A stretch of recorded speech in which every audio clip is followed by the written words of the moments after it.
Amiga, do you ever feel caught between two worlds?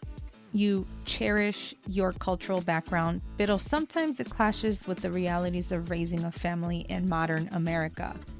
You might feel pressured to fulfill traditional expectations, yet you crave a life that allows you to be your true, authentic self. If you're a Latina mom nodding your head right now, I see you, and I get it. Balanced Motherhood is more than your average Mami coaching program. It's a supportive comunidad designed specifically for you. I understand the unique challenges you face navigating between generations and culturas while forging your own path as a mama. Stop feeling like you have to choose between your roots and your future. Balanced Motherhood empowers you to create a life that celebrates your heritage, embraces your motherhood journey, and prioritizes your own happiness. Spots are limited.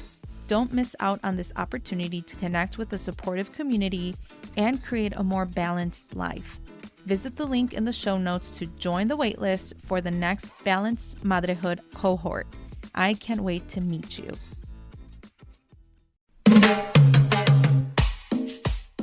You're listening to the Viva la Mami podcast, a podcast about all things motherhood.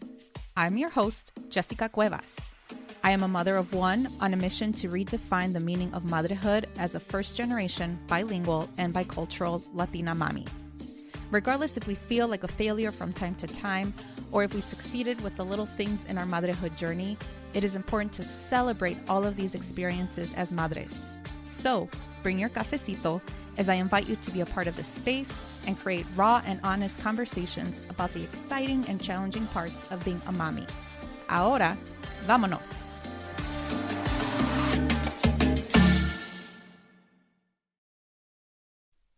Hola, hola, amiga. Today we are welcoming Yessenia Mercedes for another VLM Spotlight. After struggling for about 2 years with infertility and experiencing a loss through an early miscarriage, she has become very passionate about advocating for women and their maternal mental health. Due to her personal experience with an OB/GYN, fertility specialist, and an unexpected C-section, she wants to be a light in someone else's darkness. Yessenia is currently a perinatal mental health coordinator for the Emotional Wellbeing Program at the Partnership for Maternal and Child Health of Northern New Jersey, where she is responsible for supporting, educating, and connecting women to perinatal mental health services in their local community. She is the creator of Rooted Courage, a platform on Instagram where she shares her motherhood journey, all while empowering and advocating for mamas. I will include a little trigger warning here that Yessenia does share her infertility story and a miscarriage. I want to be mindful that this may be triggering for some who are experiencing this or who have not yet healed from the traumas of their fertility challenges and or miscarriages. So something to be mindful of, but this is a story so worth telling. And I felt that I needed to provide the space for Yessenia to share her lived experiences with us. That way, you know you are not alone. Yessenia shares a lot about her story, as well as ways in which we can advocate not just for ourselves, but also for parents out there who are struggling with infertility, and also that there is always light at the end of the tunnel. Without further ado, here is my interview with Yessenia Mercedes. Hola, hola, Yessenia, ¿cómo estás? Hola, hola. I am so excited to be here. Yes, I'm so excited for you to be here as well. We go almost a year Oh back my gosh, since, yes. It's the yes. cohort since Yo Quiero Dinero cohort. Yes, yes. So for our listeners who don't know, but I was a part of Janice Torres's Yo Quiero Dinero blogger boot camp cohort class in May Yes. 2022. Yes, because we're in Yes. 2023. And yeah, and so through that, I built community. I, have been connected with really great and amazing people like yourself. So Yesenia, Wow. thank you for being here Of because course. ever since you shared with the group about your platform and your story, I'm like, this woman needs to be here. I know, and I feel like it's been months in the making. However, we're here. We are Yes. here because things ended up aligning. The, just things ended up aligning for us. Yes, absolutely. Yes. And then you've also been on an Instagram live, which that feels like a long time Oh my ago. gosh, yes. I think you were not pregnant when that happened. Nope. So yeah, and we were talking about like breastfeeding and all these Mhm. different things and how you were able to relactate and my journey, like my second time around, it was amazing. Yes, yes. So I'll make sure to share that in the show notes because there were a lot Yes. of good pointers that we both shared and kind of provided our stories about our breastfeeding Yes. journeys. And yeah, so again, thank you for being here. And so Of course. the reason why I wanted you to be here is to give you space to Yeah. share your story because I think that it is very empowering and inspiring just so that the mommies or future mommies to be out there don't lose hope about their fertility journey because Hmm. oftentimes in the Latinx community, we don't talk about that. It Oh my always gosh. stays in the hush hush Mhm. without people really realizing and knowing the just the impact, the Right. emotional, physical impact that it makes towards a woman, but even their partner as well. And so we'll definitely touch on that and for you to share more of what you're currently doing. Yeah. But before we get started, can you tell us a little bit more about yourself? Yes, yes. So my name is Yessenia Mercedes, and my platform on Instagram is at Rooted Courage. And throughout my platform, I share my story in regards to fertility, my infertility journey, and also I like to call it my mommyhood miracle. And I think I got that because you mentioned that, and I was like, that is perfect because I want people to know as well that I identify as a Latina. Mhm. And then I'm also empowering and advocating for moms. I am a mom of two, a wife, and currently right now I am a perinatal mental health coordinator with one of the bigger organizations here in New Jersey. And I've just been so blessed that things just aligned correctly. I have took a break from social work for about 3 years in the midst Mm. of the pandemic, and it ended up being perfect because I was able to just hone into being a mom and doing that full time. I ended up getting my real estate license, which I love. I still practice. However, after becoming a mom and through my infertility journey, I realized that I wanted to do more in Mhm. that population, either with moms who are currently struggling with infertility or also moms who experience perinatal mood disorders as well. Mhm. And I just didn't know where to start. I do know a friend of mine worked at the agency and there was just no openings, right, during the time. And ironically, it happened a couple of months ago in December. And her and I sat down and we're like, will you be okay? Like, we're friends, like, and I was like, yeah, Yeah. I want to do this, I want to do this work. And, I did get my master's in social work. And Mm. unfortunately, within my program, there wasn't anything related to reproductive health or anything that had to do with maternal mental health either. And but at the end of the day, that wasn't it wasn't my time to learn. I think Mhm. that me becoming a mom is what influenced my journey Mhm. now and where I am to help empower and educate moms in regards to how to identify perinatal mood disorders or how to advocate for themselves within the health system as well. Yeah. Oh my gosh, this Yeah. is so exciting. Yes.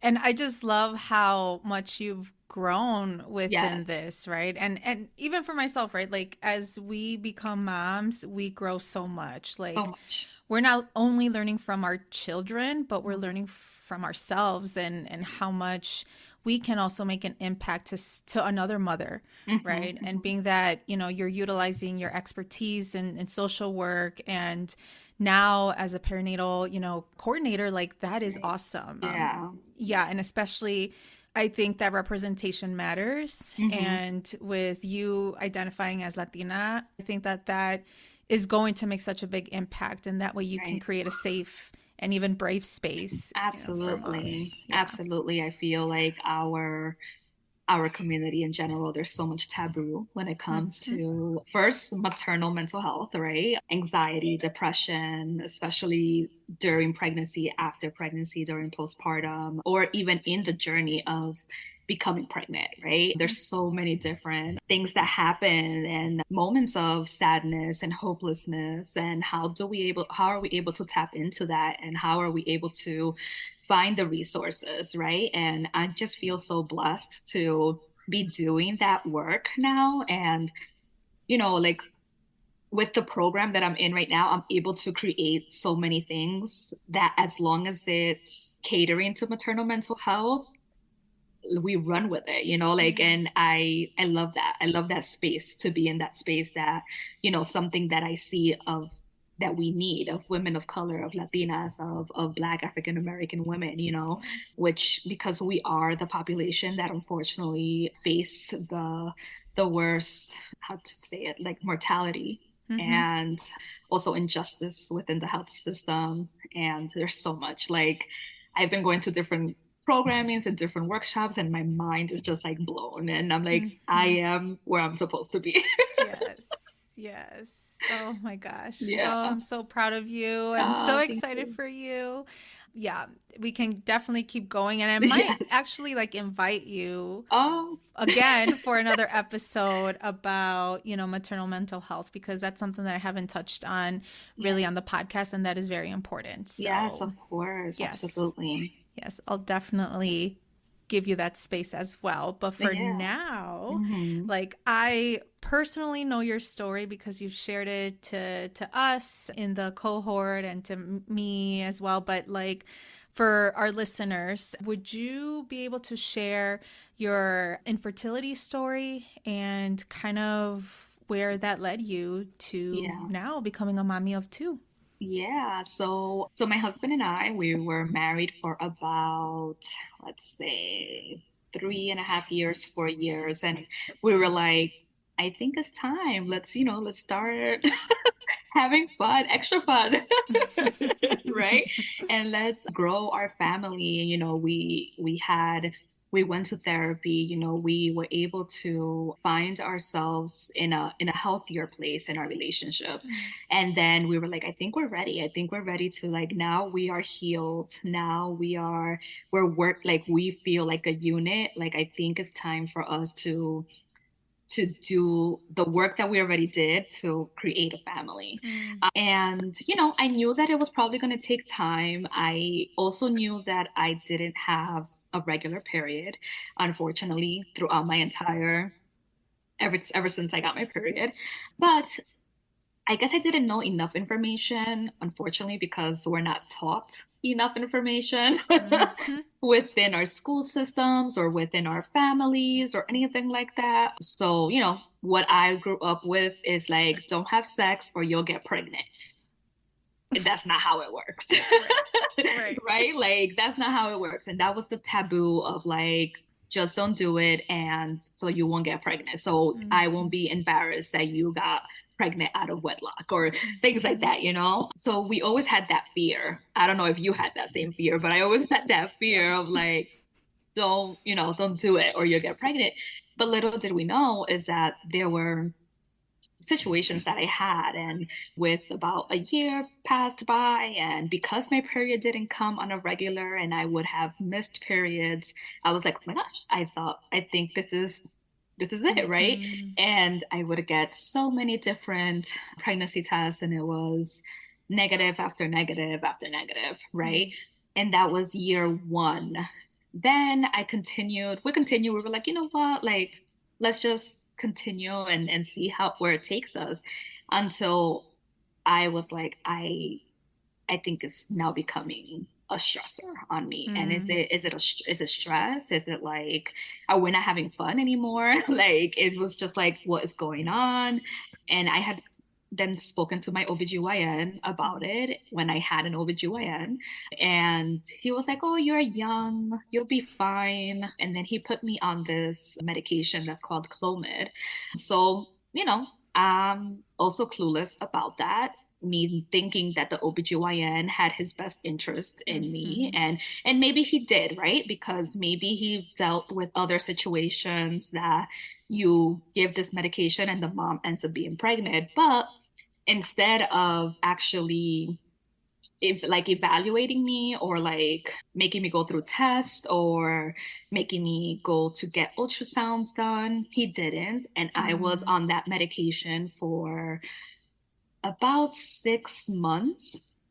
And I was like, nothing is happening. And he just kept like upping the medication. He was like, he was like, well, I guess then you're gonna have to maybe see a fertility specialist. Like, and I was like, what do you mean? Like, I just Mm-hmm. didn't even know, right? So we're here 2 years later. Like, you could have said this like a while back Yeah. after, the year that we were not getting pregnant. And that's usually once that's the one something that moms or women that want to become pregnant, Mm-hmm. if after 6 months to a year you do not get pregnant, Mm-hmm. seek help. Seek help outside of your OBGYN because the reality is that they're not trained in fertility. They are trained like this a little bit and then that's it. Mm-hmm. And I had spoken to a friend of mine that had gone seen a fertility specialist before, and she was like, I went because I had fibroids, and that's how I found out that I what I had. So I was like, so I recommend this company for you, and it was in New York, Wills Cornell, which they're amazing. And we explained to him our story and during that process as well, my husband went to check his sperm count and see how Mm-hmm. everything was going. Men, most times, for the majority of the time, their swimmers are great. And they were like, oh my gosh, Mm-hmm. it's, the swimmers are amazing. And, you won't have a problem with it. So I was like, Mm-hmm. okay, so then I guess it's something that has to do with me. The fertility specialist was very appalled that I was on medication for that long and And my OBGYN never did the ultrasounds to check if the medication was actually oh working. my gosh. Well, and what was Yeah. this medication about? What was it supposed to do? So Clomid is supposed to help you ovulate. So Okay. since I was not on a regular period, I wasn't ovulating. So this Clomid was supposed to help me ovulate. Little did I know was that I was supposed to start taking the medication when like I had my period or something like that. And then I was supposed to go to the office, them do an ultrasound of like what's going on in my fallopian tubes, what's going on in Mm-hmm. my ovaries. But they don't have that technology in a regular OBGYN. Mm. That's why there's fertility specialists. They are the ones that should be prescribing that medication, not your OBGYN. Interesting. Yes. So like before anybody like decides, I'm like, okay, yeah, let me take this by your OBGYN, don't like Mm-hmm. try to seek fertility specialists. And I know that it's expensive. It could get expensive. Just call your insurance, try to see what they cover, and maybe even try to do like one of those flex accounts, like savings accounts, if anything, Mm-hmm. like you just never know. But with the fertility specialist, he ran everything you could think of under the sun. And then I found out that I had a blocked fallopian tube. So one of my fallopian tubes had blockage, and he really didn't want to do surgery because he was like, listen, you could get pregnant. However, it's just going to be extra hard. Mm-hmm. And that crushed me because I was like, dang it. Like we're known as like Latinas, right? That you look at me and I get pregnant. Mm-hmm. Mm-hmm. Right? And that's the norm. That is Yep. what we're told. And that, like Latinas are known for just popping babies, Yep. according to what I remember being told, in college by this waitress. Oh my Who, yes, gosh. we were sitting, very sidebar, but we were sitting at a restaurant and the lady's like, oh, you guys have a lot of babies. And I was like, what? Oh So my yes, God. right? So Very rude. condescending, very odd comments.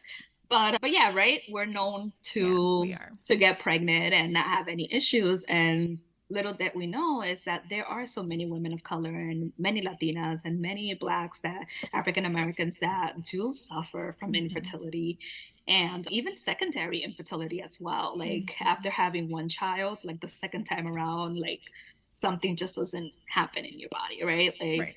And unfortunately, we struggled through that. So, so after he gave me my diagnosis, unfortunately, in my paperwork, it says that I am infertile, right?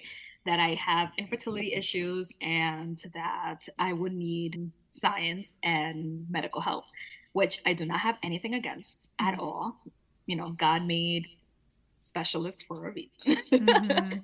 And, they're the specialists because that's what they love to do and to bring life to moms that unfortunately have some issues trying to get pregnant. So we asked, okay, so what's the next step? Yeah. And he's like, okay, we could start with IUI, which is a little bit less invasive than IVF. With IVF, you get like the dish and everything gets put in the dish and then that gets inputted in you, but I believe it's that it surpasses, if I'm not mistaken, it surpasses the fallopian tube. So it's actually like, so you could get pregnant quick, like in a way that you get pregnant quicker versus like IUI, which has less percentage than IVF. Like you have a higher percentage of getting pregnant with IVF than IUI. Okay. But they told us like, let's start here and let's see how it goes. With my first IUI, we ended up getting pregnant. But unfortunately, within like those 2 to 4 weeks, we had a chemical pregnancy, which is considered an early miscarriage. And, this happens to many women that unfortunately, you don't even know that sometimes you are pregnant. Let's say you're trying and your period comes and the reality is that is a chemical pregnancy, is an early miscarriage. But people don't know that, right? But who's going to know that? Because they don't teach us Right, exactly. these things, right? And yeah, so unfortunately, we ended up having an early miscarriage. And that, like, even though we were just optimistic about it and we were like, okay, but at the same time, like, dang it, like, we got pregnant and lost it. Like, is this going to be like a recurring situation? So it was something that I had to process, but we were still determined to try to continue. And, he did tell us, like, the good thing is you did get pregnant. So that means that you have a higher probability of getting pregnant again. So we tried for another 5 cycles afterwards. And unfortunately, I was ovulating in the fallopian tube side that had blockage and not on the open side. So then that was the risk that I was going through, right? So yeah, so my husband and I then just decided, you know what, let's just take a break. We actually that summer ended up in Chicago. We're like, let's go vacation for a little Vacation bit. in Chicago. Yes, it was the summertime and we went in August, not in the winter. No. No. But it was the summertime and there was so many different like activities in the parks and we just took advantage of that. And we were like, you know what, let's just take weekend trips. Let's just continue focusing on us. And, we just decided to be like, if it doesn't happen from now to the end of the year, we'll consider going to do IVF. Because he said, after going through 5 cycles of IUI, it's not happening. So the next step is IVF. And then he spoke to us about the possibility of having multiples because it's IVF and things like that, and what would be our decision if that's the case. So we were like, it was just a lot of information, So we were like, okay, we'll think about it. We'll let you know our decision. And, we were getting ready to like in December, we were like, okay, so I guess nothing happened from this time to this time. And we ended up getting pregnant on our own towards the end of the year. In December, I found out that I believe it was like 7 or 8 weeks pregnant. Wow. But I do have to say, during that time, I also sought help from this this business in New York called My Wellness Solutions. And it's, a very holistic approach of cleansing your body, doing different colonics, doing saunas, doing foot detox, doing, you name it, everything the holistic route, eating healthier. I was doing all those things. And aside from that, I am a big believer of God. I'm Christian. So I literally learned how to surrender and just letting God take over and like whatever was going to was going to happen was going to happen in his time and not mine. Yeah. Right. And I remember clearly. And, like I always say, like, maybe I should go back and get this test done, but that test sucks and it hurts. Yeah. Because they put a dye in you to like see if the fallopian tubes are open. And it Interesting. actually really hurts. It's like very discomfort, like a lot of discomfortness. Yeah. But I remember being at church and I was serving and I was in the front and I unfortunately couldn't go to the front for them to pray for me. So what I did, I was like, you know what? I'll just pray here where I am and I'll just God knows my heart, right? Mm-hmm. And Mm-hmm. I said like, God, you know my heart, and I was just like weeping as I was praying, weeping, Mm-hmm. right? And I was like, God, you know my heart, you know what my husband and I want. However, it's on your time. Like we do want to grow our family. We want, our family to like our love to like exist in human form, Mm-hmm. Yes. And I was like, but if it's not for you, then it won't happen. But if it is for you, like let it happen, right? And I kid you not, somebody, and mind you, I'm not praying out loud. I am praying like me and God. It's just me and God. And one of my sisters came over to me. And mind you, nobody knew this. So also know that nobody knew that we were going through any type of infertility Mm. issues. It was only my husband and I at this moment, Yeah. knowing that we had issues. She came over to me, put her hand right here, and said, any blockage that you have, may it be broken. Oh, wow. And I literally fell to the floor Oh my crying. gosh. And to this, this was something that God did, right? Yeah. Because right after that moment, a couple of months later, we ended up pregnant and not even having to go through IVF, not even having to go through the fertility specialist anymore. And it was in his time. It wasn't in our time. It wasn't like when we got pregnant with the IUI, it wasn't through IVF. And again, I have nothing against it. I believe that God places people Mm-hmm. who specialize in these different areas for a reason, right? Like there's people like for the heart, there's people for the brain, Mm-hmm. but he had a bigger purpose, and it was that I needed to live that testimony and go through that process, right? Mm-hmm. And not saying that God can't do it for others either. Like God Right. could, and not saying that I believed more, because that's not the case. I never want that to ever be a reason that people think like, oh, then I guess I didn't pray enough, or no, that's not Mm-hmm. the situation. I was like, my situation was just different, and like, and then maybe through with you, it has to be through IVF. But why? Because God blessed them to be the hands to do that for you. Mm-hmm. So, but Yes. yeah, and we were like over the moon. I was nervous though going through that pregnancy, because I'm like, okay, I'm excited, but Yeah. like, what does this mean? What does this all Yeah. mean? Right. But yeah, and then for both of my pregnancy, I didn't need help from a Wow. fertility specialist. I ended up getting pregnant with my second pregnancy, like during the time that we were gonna start again to try, and we found out we were 5 weeks pregnant. Oh my Like it was gosh. just like God is good. Yes. Oh my gosh. What an amazing story. And Yeah, I think it's how much you kind of give yourself, like you said, you surrendered. And I yeah, think that has a lot to do with mindset, spirituality, and connectedness that you have with the yes, universe or your right, religion, whatever it right. is that you believe.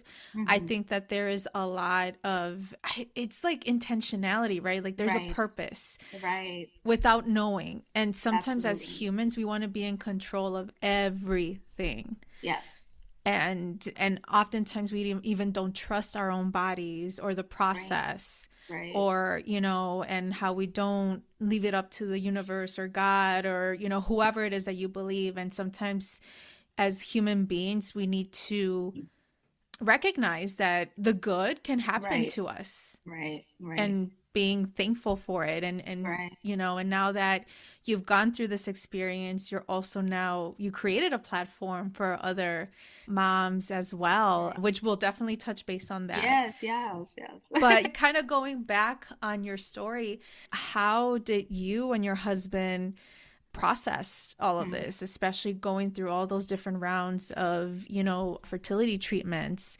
Do you think that it made you closer in mm, unity as a married couple, or do you think yeah. that there were some frustrating part where you felt like you were a failure or something like that? How did you cope with all of those emotions? So you would think that as a social worker, I would go to therapy for everything that, that I went through. And unfortunately, I didn't. But my husband and I definitely did grow closer in that journey. You know, we had our ups and downs in our marriage. And like I said, we went to therapy before everything. And, you know, we're able to solidify our relationship. And we were able to also, like, you know, this is what we want, this is how we want our life to be, with God in the center, and, like, you know, finding forgiveness in anything that any transgressions that may have happened. And we continued it in moving forward and just loving on each other and finding each other in like in the sadness and the hopelessness and in Mm-hmm. all those areas. And granted, though, I think because nobody knew at that moment, Mm-hmm. we did grow closer to each other. And the only person that did know was my friend who sent me to the fertility specialist, right, at that time. And, you know, she continued in praying over us, like, you know, Mm-hmm. and that God found like God to find a purpose within what we're going through. And, you know, ended up being a testimony for both of us, aside from our relationship and getting to where we're at, and then this as well. And it was like thing after thing after thing all the time. Yeah. But yeah, we just grew closer together, I feel like, and we Mm-hmm. just checked in on each other and continued in dating each other and continued in courting each other, and, like, thought of the possibilities. If this is not in the cards for us, what could we possibly do? And even had the option of, like, you know, we could adopt. And, you know, though it would be hard and we would have to go through that grieving process, right? Because I always, to be honest, I always envisioned myself wanting to be a mom. That, I think that was Mm-hmm. something that I always wanted to do. I remember being a part of a women's retreat in college, and one of the things that they had asked me was, like, what do you love about being a woman?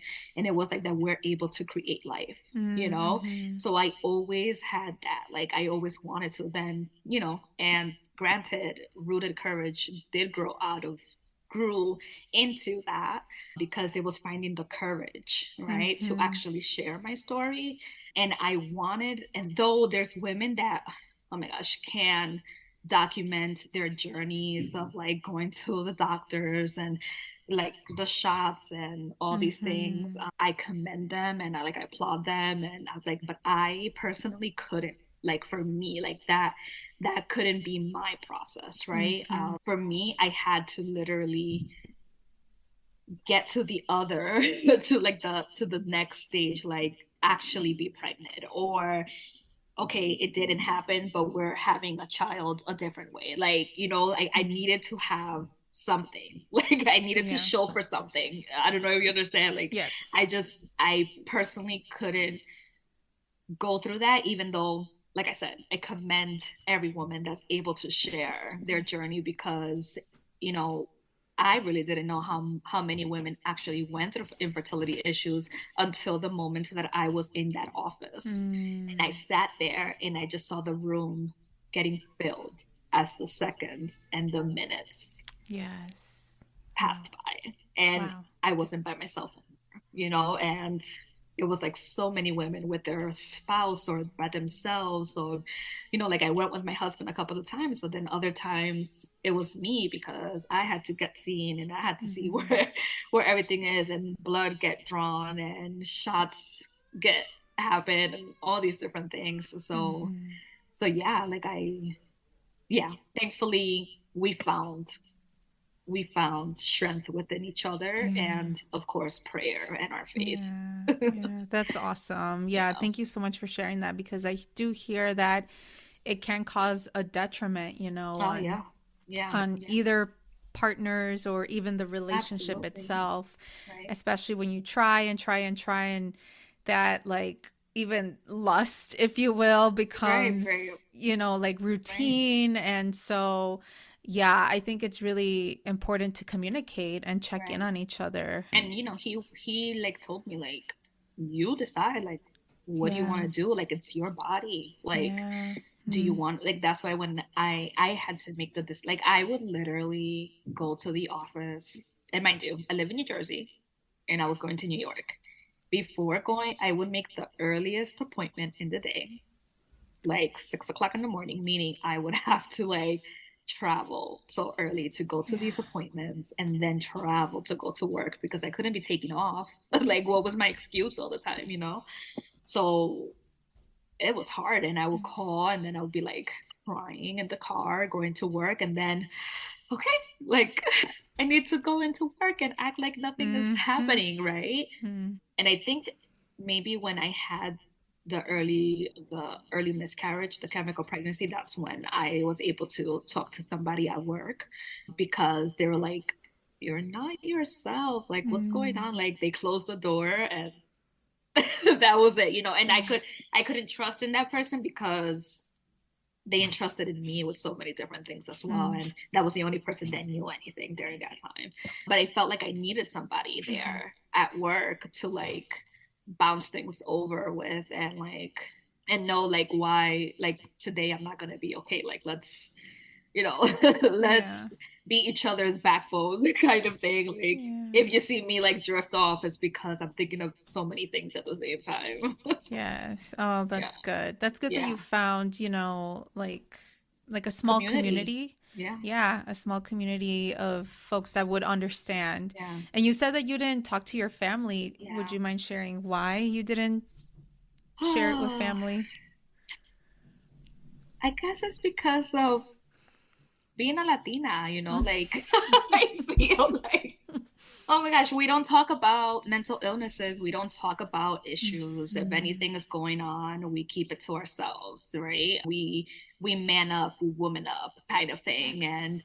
you know, maybe I had that in my mind all the time. Like, how are people going to view me? How are they going to see, like, did I fail? Like, did I fail Mm. as a woman? Mm. Which crossed my mind many times. Like, Yes. okay, I have a fallopian tube, but one of them is not working. Like, and though I knew I could get pregnant, it was just going to be extra harder. You know, like it was just like, so I don't know if it was, I guess it was shame, it was guilt. Yeah, because I remember telling when I told my mom, I think it was like in the heat of a moment, like we were in an argument and she was like, watch when you have your children, you're gonna know and you're gonna behave a different way. And I was like, well, maybe I'm not gonna have children because you don't know that I'm like, and it just like Mm. You word exploded. vomit exploded because I was so stressed. And mind you, Yeah. like now, like people ask me about my journey and people say like, how did you do it? Like, how did you handle it? And I don't know how I did. Like, I don't know how I handled it. I don't even know if I did it the right way, you know, Mm-hmm. but it ended up working in a sense of like our unity of like who it mattered. It was me and my spouse because we were Yes. dealing with the Right. situation, right? But me exploding like that and my mom like just opened up so many things that I didn't know, right? Like that my aunt had issues and that I didn't know, Mm. or that like, you know, like just so many different things. And I was like, what? And yeah, like after that, she was like, you know what? I'm gonna go to the Dominican Republic and I'm gonna get you some remedies and you're gonna take all these like teas and like all Mm-hmm. these things. All the And you know herbs. what? Yeah, all these herbs. And you know what? I was like, okay, sure. Yeah. I was like, I'll try anything at this Yeah. point right now, right? And I don't know, it was a combination of a lot of things, but it was a combination of my faith and Mm-hmm. being in a mindset. It like it was my mindset, Mm-hmm. it was my body, it was like my health. I feel like I was at my best health the year I got pregnant. And maybe I wasn't at my best health before, you know? And maybe I wasn't meant to be pregnant during that time because I wasn't at my best Yeah. health either, because a lot of women don't know that like you should like care for your body in that moment, not like outside, like not makeup, not anything. It's like inside, Right. like healing, Mm. mindset, how you're eating, and all those Mhm. things take a part in it, Yes. like to see how everything ends and flourish for Yes. you. Yes. Oh Yeah. my gosh. Like taking the There's prenatals yes. beforehand, you know, like Yeah. how important it is for, imagine like every woman will take prenatal vitamins right before, right? Hmm. Like it's just so different. Like not Right. saying that if you don't, because you know, some women don't have the access to it or whatnot, but like just having your body prepared for whenever that happens, right? And just Exactly. creating a like a safe space for the baby, Exactly. you know? Yes. Yes. I definitely hear about alcohol and, Right, right, right. reducing Reducing it. saturated fats and things Right, like right. that. Yeah, Yeah. yeah. And Yeah, granted, definitely. right? Children come out perfectly fine. Exactly. You know, like if you're eating a certain way, if that's what you could, like it's fine. But we're just saying like in people that can, right? Or that Hmm. have the access to it. Yeah, because you know, it's if Right. you're able to, like I know that so many people can't pay like the what I did, right? Like the cleanses that I did. It was Hmm. like $2,000 to $3,000 every time I did it. And Wow. I did it 3 times that year just because I was like, if I'm at my best health, like maybe, I don't Hmm. know, maybe it would work. I just wanted to try everything. Yeah. Yeah. I And just wanted to that's be a mom. yeah, exactly. And there's no blame or, shame about that. I Right, think, you definitely get to the point where you're just trying to do as many things right, and then that way you get some outcome out of it. And so right. that's totally understandable. And it's, Yeah. you know, similar to situations when they, like, if you are sick, right? Like, Right. if they tell, like, you try to do so many different things to, like, try to get yourself better. They say, like, Hmm. when cancer patients are able to be around, like, happier moments, like, with, like, getting them a dog or, you know, things like that, like, just makes them, like, if they're, like, in a happy state of mindset, sometimes is able to help them because it has a lot of things have to do with mindset, you Yeah. know, how you view things. And granted, Hmm. yes, things sometimes don't happen for others, and you know, there's like pros and cons to everything. But I know, like, being my mindset was totally different Hmm. during the moment that I ended up conceiving. And you know, again, we were just having fun, and we didn't know that we could actually get pregnant Yeah. on our own, and we did, Yeah. and it was all God to His Oh, glory. that is awesome. That is awesome. And I Yeah, think, yeah, again, you're just like that kind of like testament, right? Of having patience, having trust in your body, trusting the process, having faith. It all comes together and look, you have your miracle babies, which is yeah. amazing. I know. Yeah. They're like my world. So, you know, true motherhood, true mommyhood is they could drive me crazy. Yes. But they are a joy. And like, and I tell my husband all the time, I was like, we can't get mad. We wanted them. Right. We wanted them so hard. Yes. Yes. That, we don't sleep, eat, We don't sleep or we eat by don't. ourselves or like in silence. Oh, yes. Yes. True Yeah. story. Yeah, it's true story. Yes. And so, Rooted Courage is your platform, and Right, you kind right. of touched a little bit on it. Can you tell our listeners what it is and, how you've been intentional in sharing? Really, you share some really great stories. Like, I love watching your stories on Instagram because I'm like, where does this woman get these articles from?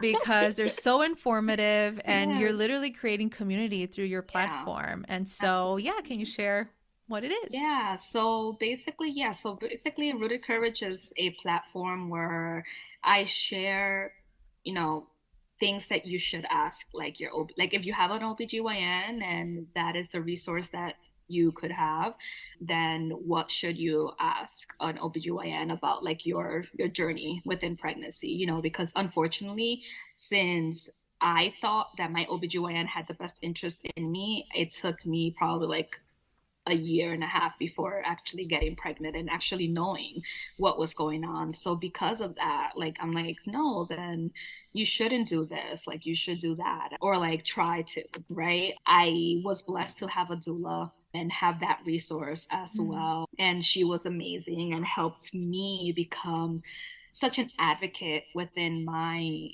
rights as a woman and also my rights as a person that was going to give birth and what my birthing story should look like or what my mindset should be like and talking about birth plans and just Mhm. like a variety of things as well, like things that I agree with. Trust me, there's so much information out there in regards to like how you should be a mom, how you shouldn't be a mom, what should Mhm. you read, what you shouldn't read, you should allow them to watch, what you shouldn't allow them to. There's enough overwhelming information out Mm. there for moms. And I just grab things and take things like a grain of salt because at the end of the day, like best what's happening Right. with your family, right? And what works. Sometimes, yeah, gentle parenting could be great, and then there's other times that you lose it and you yell and then you feel Yeah. bad, like so yeah, no, so Rooted Courage is really just a space where I share my journey through Mhm. motherhood and like how as I go through things, I share it. Like example with like I'm a mom that had two cesareans, and though I tried my very best to do a VBAC, which is a vaginal birth after cesarean, Mhm. for the second time around, things didn't plan out that way. I was told that my son could have had the cord wrapped around his neck twice, Mhm. or it could have been, no, it could have just been wrapped around his neck. We ended up finding out that it was twice.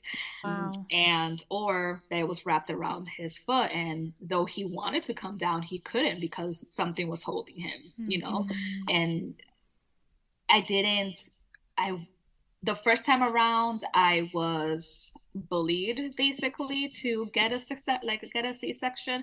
The second time around they provided me with so much information and allowed me to choose the route that I wanted, and was like, we feel comfortable with waiting if you want to wait. And I was like, if you can't do an ultrasound and tell me that my son might be wrapped, like have the cord wrapped around his neck or wrapped somewhere, like what, why am I going to wait until the morning? Mhm. Like there's no reason to do so. And thankfully we were able to do that and make that decision, like an informed decision Yes. versus an uninformed decision. And Yes. again, my first time was with an OBGYN, my second time was with a midwife. Mhm. After my 6-week checkup, I shared my trauma that I had. I had a very traumatic birth and right after as well. And my OBGYN didn't see me. He didn't see me and didn't validate my feelings. And that was the last day that he saw me. Like I Mm. literally was like, okay, thank you. That was all I Mhm. needed from you. And that's it, right? Mhm. After there was just so many things that happened like after, and I do share it. I finally was able to share my story with my first cesarean, and it took me about a year to Yeah. actually share my story and be okay with it. But with my second time around, though I wanted a VBAC so badly, I think I was able to heal enough from my that birth experience because of a support group that I attended.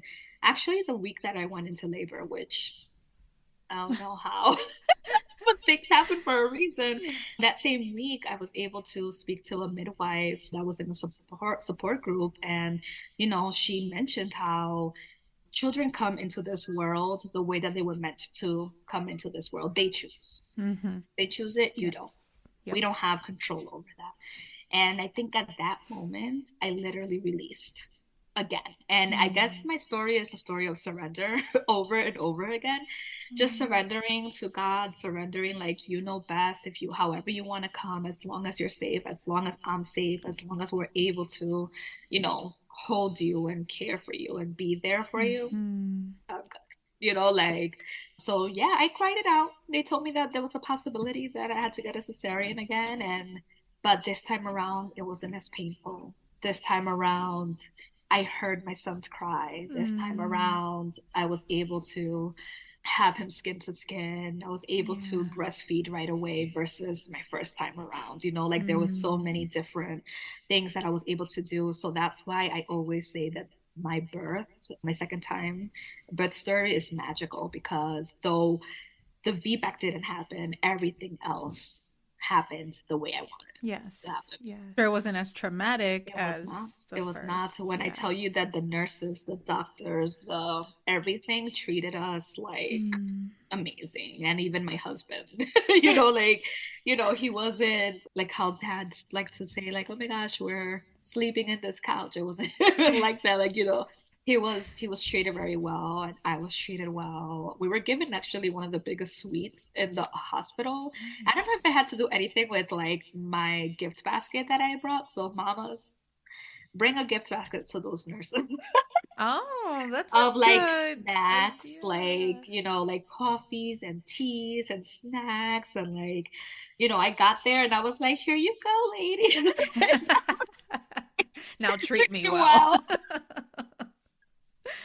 Right, right. But no, so yeah, I just share like everything. Like, and when I go through things, I share, we just bought a house in October and I share like things about my house, but I share like just my journey, like my boys and my husband and I, like still going out on dates and making sure to like hone into us again, like because it Yes, becomes hard, it becomes difficult it when you does. have one, when you have two, and like trying finding that community, right, that is able to step in for you when you just Mm-hmm. need a break, Mm-hmm. and I have such a supportive husband that he's just amazing when it comes to like me time and like even, like even here, like he was like, no, I'm gonna make it home so you could do you could do this podcast. And Yeah. I just, he sees me, he validates me, he hears me, and he believes in me, which is, he just like, I think it's, he's like even now talks about how great it is what I'm doing with this agency and like what I'm doing for moms.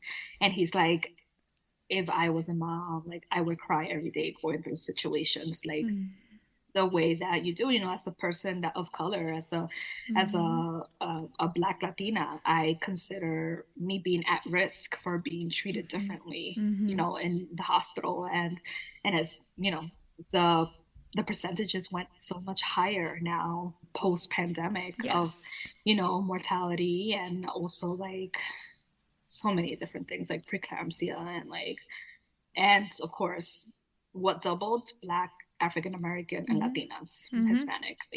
Unfortunately, we're not being seen, we're not being heard. If something hurts, they don't listen to us. If we have a headache, like you don't like before. I feel like that they used to talk about preeclampsia, like being at risk of preeclampsia, like during your pregnancy or Mm-hmm. like, yeah, like during your pregnancy and not after, No. right? I feel like there's so many women now Yes.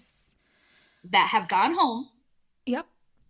and have felt migraines, unstoppable migraines, or like Chest having pains. chest pains and Yep. not being able to breathe, and then end up in the hospital again. And, Yeah. they don't hear us. They just don't freaking Right. hear us. I'm sorry I have to Right. like say it that way. And it's upsetting because I remember actually a close friend of mine, she was so sad because she had to end up going back to the hospital and had to be seen. And then she was like, they told me I had preeclampsia. Mm-hmm. And little and as after she told me that, there's so many other women that have said the same thing. And like, you're at risk of hemorrhaging, you're at risk of so many things. And I think I was concerned with my first pregnancy after with my birth. I Mm. ended up in the hospital the next day and my legs swelled up so Oh my much. And during that time, I feel like that was the time that there were so many articles and so many things coming out about Black, African American, Latinas, brown, Black people that were suffering, not being seen, and passing away and not being able to be there. Like they didn't, and I advocated for myself. I was like, no, you're going to do this, you're going to do this, and God. you're going to do this. I'm not leaving this hospital until you do that. If find a blood clot, if there is a blood clot, or do something. Like Yes. I was like, I'm not supposed to be here. I'm supposed to be at home with my children, like with my child, like, and bonding, not here in the hospital trying to find out something that you guys didn't see or like didn't believe that I was in pain or whatnot. Right. So, I know. And what a great way that you self-advocated for yourself, because right. oftentimes as as a community, communities of color, we highly rely on the doctors, right? Like the Yeah. professionals. And even though, Yeah. yes, they're Right. the experts, there's You're the, biases. yeah, there are so many biases. There's white supremacy, unfortunately, Mm-hmm. and unless we don't know and do the research, no one else is going to advocate for Right. us. Right. And I'm really glad that you created this platform so that people become aware and Absolutely. they know more about just the nuances that happens within not just your story, right? But just like how everything can impact our So much. mothering, Oh my gosh, yes. our pregnancies, our Yes. everything. Yeah.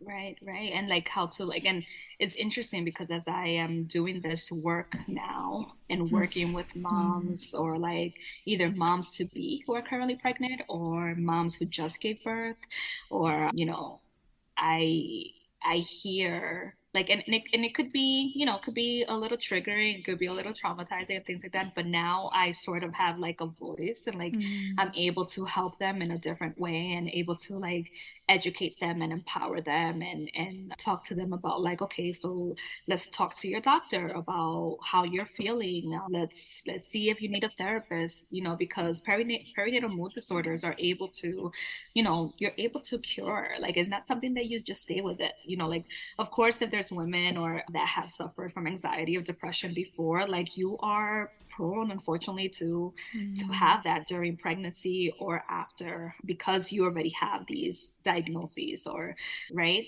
But if you're able to tackle on it, if you're able to advocate, if you're able to speak up and you know if I'm able to do anything is to help you take out that shame that you feel a certain way, that like I should be happy that I'm pregnant, I should be happy that I have a child.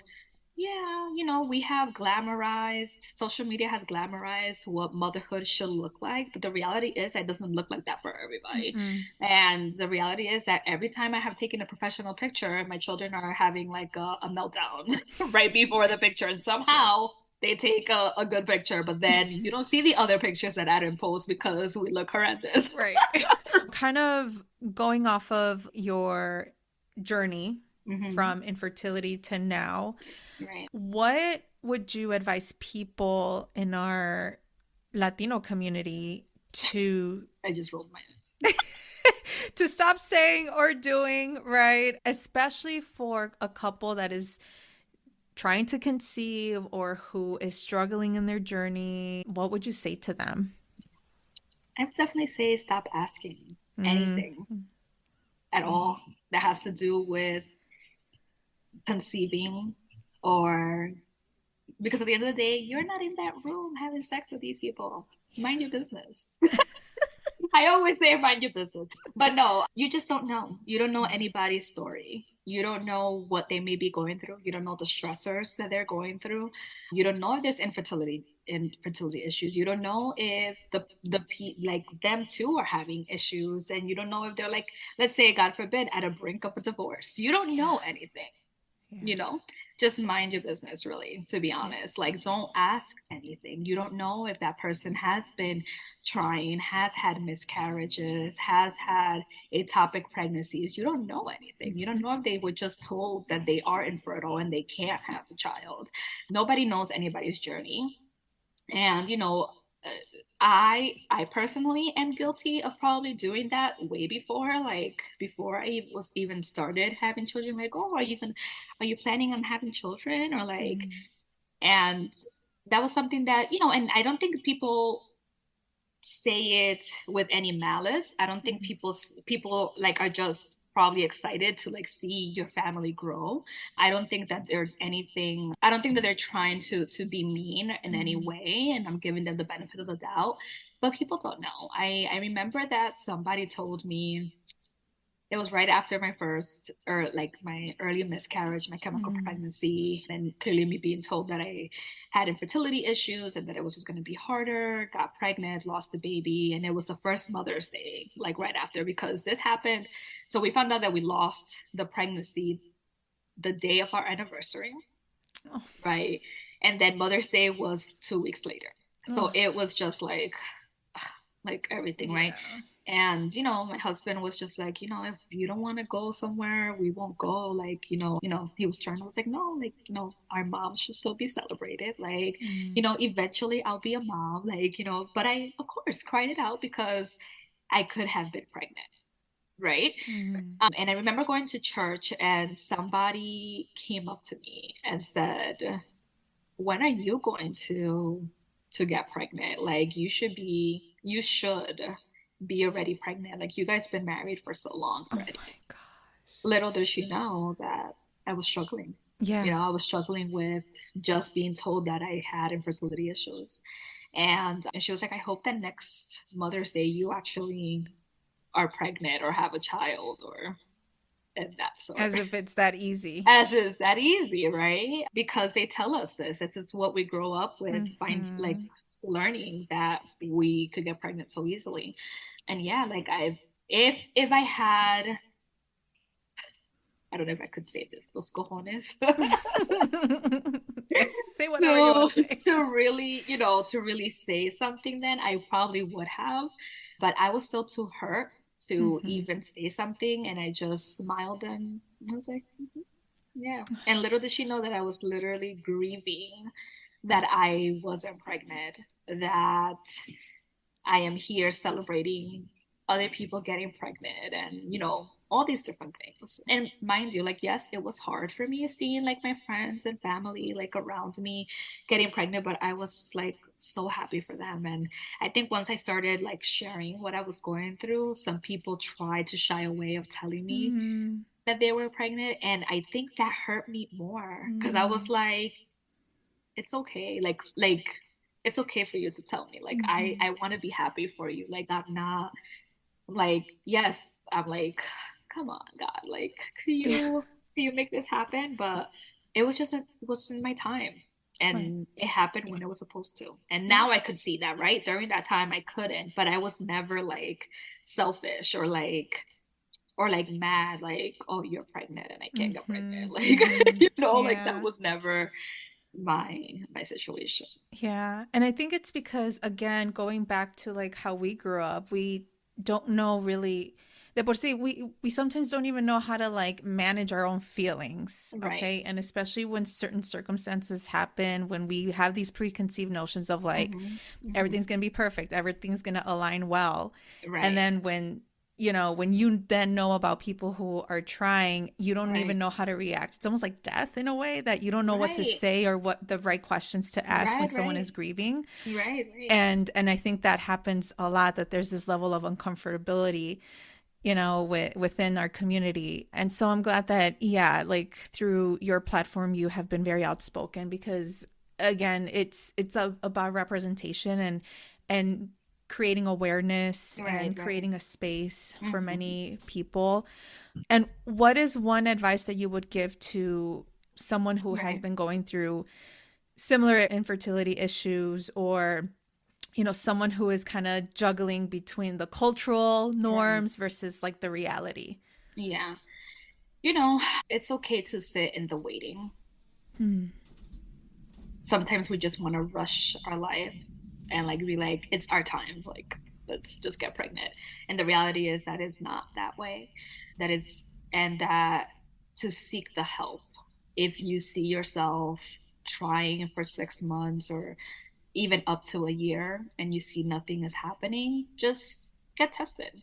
It Mm-hmm. is better to get tested and find out that if there isn't anything, then maybe, I don't know, maybe it's your levels of stress, or maybe it's something that you could do, like go on vacation, go do something if you can, like, and just hone in into your relationship as well. Yeah, like I feel like it's okay to be in the waiting. It's hard to be in the waiting, like you said, it is like a grieving process when it comes to that. But there's so much that could happen during the waiting in regards to like you and your spouse, you and your partner, like checking in on each other, being there for each other, knowing each other's fears, knowing each other's hopes. Mm. And if that hope can't flourish, then where do we find ourselves? Like we had really tough conversations, but now we don't, like, yeah, we have disagreements and arguments and things like that, but it doesn't get to that level because we found ourselves in a like he is my safe space and I'm his safe space, you know, like Mm-hmm. like before we make any type of moves now, like we're like, okay, let's, you know, like does it work for us, like does it work Mm-hmm. for our family Mm-hmm. kind of thing. And that helped us a lot. So I feel like it's okay to be in the waiting. It's hard, there's grieving in it, but seek help Mm-hmm. and share it with at least one person because you just don't know if that one person might know something else. I think that Mm-hmm. if maybe if I would have shared it sooner, I could have probably already, you know, gone to the fertility specialist after that 1 year versus going 2 years and a half Yeah. going in because I just didn't know. I was going based on what my OBGYN knew, and I wish that there was more information on that or more, you know, I feel like a lot of people do come to me like because I'm so vocal in sharing my story and have told me things and I'm like, okay, no, you have to do this, like tell them this and that. And I remember Mm-hmm. one of my friends who had infertility issues as well, she's like, they were so surprised when I told them that they had to do ultrasounds on me when they tried to put me on Clomid. Because there are freaking OBGYNs out here doing things that they're not even supposed to be doing. Right. Right. Like, just don't do it. Like, you're not No. a fertility specialist. You didn't go into that, you know? Like, No. why are you making these people like go through hell, basically? Right. Right. Just refer them out to a fertility specialist so they could be seen and check what really is going on Mm-hmm. versus you having to go through so much Yeah. hardship. Yeah. But yeah, seeking help, asking at least one person like how they did it or like where they went Mm-hmm. or just sharing. I think I maybe I would have been in a better mental state. Not saying that I had depressive moments. I can't say clearly I was never diagnosed, but I could say that I had depressive moments of like maybe this is not going to happen. And you know, I lost a lot of weight during that time and it was unhealthy weight, you know. Mm-hmm. So that's why I say like that year that I did get pregnant, I feel like I my mindset just shifted. Like Mm-hmm. everything just shifted in me and I was like I need to be healthy. Like this weight that I lost was not healthy at all, you Mm-hmm. know? It was Yeah. like stressed, depressed, like, you know, like depressive thoughts and like not anything, not suicidal or anything like Sure. that, but like just sadness of hopelessness Right. and, you Right. know, Yeah, yeah, definitely taking care of ourselves for sure. Okay, well, now we're going to shift over to yes, the Viva la Mami motherhood questions that I ask yes, my yes. guests. And so the first question I have for you is what still surprises you about being a mommy? How much I love being a boy mom. Yeah. Woohoo, boy moms. um, my family don't have many boys. We're mainly a lot of girls. So it's like was like let me see. We have like maybe like 5 boys and then like 20 girls. You know, so I grew up with a lot of cousins that were girls. Yeah. So yeah, I love being a boy mom. I love like hearing my son like talk and like he went from knowing little words to like full sentences now and then I hear him repeat things that I say, like I'm telling him, like, I am talking to you, like, listen. And then he goes, no, I'm talking to you, listen to me.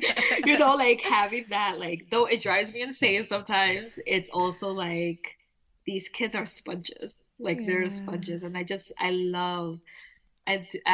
love the newborn phase. I know it's like an unpopular opinion, but I love the newborn phase. I love the snuggles and the little like getting right here. And you know, Yeah. unfortunately, my husband and I are not having any more children. Like he did go through the vasectomy Okay. process already, and like you Yeah. know, we said like okay, this is good. Like, let's not be outnumbered here. Like, Yes. you carry one, I carry the Yeah. other.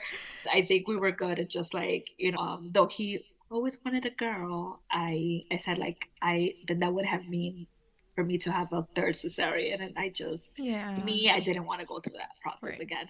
But, yeah, the newborn phase I love, and that's something that surprised me, even though through the sleepless nights and like trying to figure things out. It's just the smell, the little, oh, I just loved it. What is one tip of advice you have for Latina mommies?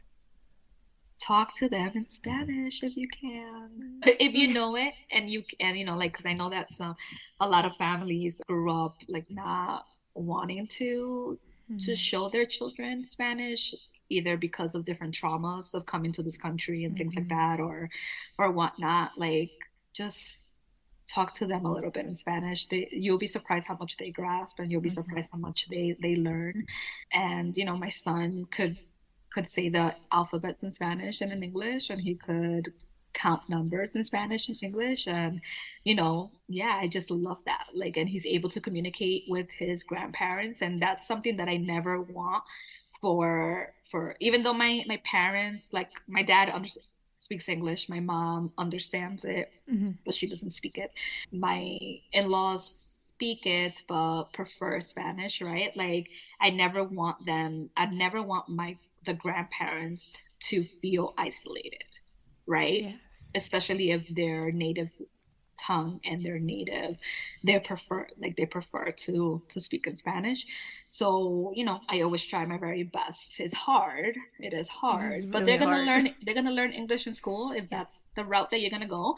So just continue and speaking to them in Spanish. And trust me, it's hard because my husband and I sometimes talk in English, pero a veces in Spanglish. Yes. So as long as he knows Spanglish, English, and Spanish, we're good. Yes.